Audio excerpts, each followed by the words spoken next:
बिस्मिल्लाहिर्रहमानिर्रहीम। अस्सलाम वालेकुम नाजरीन, हाथों और पाँव को 10 मिनट में गोरा करने का, हाथों और पाँव की मैल साफ करने का ज़बरदस्त घरेलू इलाज। नहाने से 10 मिनट पहले आप ये टोटका इस्तेमाल कर लें अपने हाथों और पाँव पर। आप अपनी काली गर्दन, कोहनियों वगैरह पर भी इसको इस्तेमाल कर सकती हैं।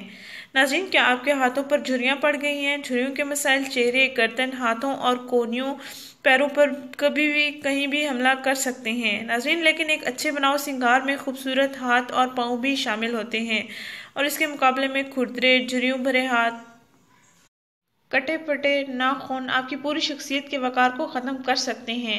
दूसरे अल्फाज में जिस्म के दूसरे हिस्सों के बरक्स हाथ और पाँव भी बहुत जल्द उम्र की अक्कासी करते हैं। इसलिए नाज़रीन, हाथों और पाँव की हिफाजत और रोज़ाना उनकी देखभाल पर ज़रूर तवज्जो दें। नाज़रीन, आज हम आपको इन तमाम मसाइल से निपटने के लिए एक बेहतरीन घरेलू, आसान और सस्ता टोटका बताएंगे, जिसके इस्तेमाल से आप अपने हाथों और पाँव को जिस्म के दूसरे हिस्सों की तरह गोरा कर सकती हैं।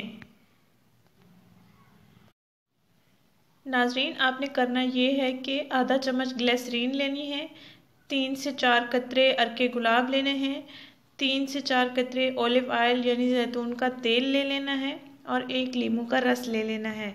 आधा चम्मच ग्लिसरीन, 3 से 4 कतरे अरके गुलाब, 3 से 4 कतरे जैतून का तेल जिसको ऑलिव ऑयल भी कहते हैं और 1 लीमू का रस ले लेना है। एक प्याली में इनका अच्छी तरह से मिक्सचर बना लेना है।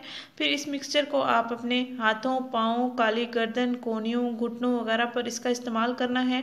नहाने से तकरीबन 10 मिनट पहले आपने इसका इस्तेमाल कर लेना है और फिर नहा लेना है।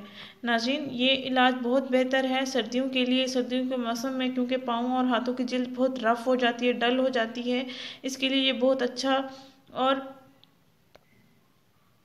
जिल्द के लिए मुफीद है। नाज़रीन, ये टोटका आप ज़रूर आजमाएं। मेरा भी ये आजमाया हुआ है। इंशाल्लाह आपको बहुत अच्छे रिजल्ट्स मिलेंगे। नाज़रीन, इस चैनल को ज़रूर सब्सक्राइब करें, इस वीडियो को ज़रूर शेयर करें। शुक्रिया। अल्लाह हाफिज़।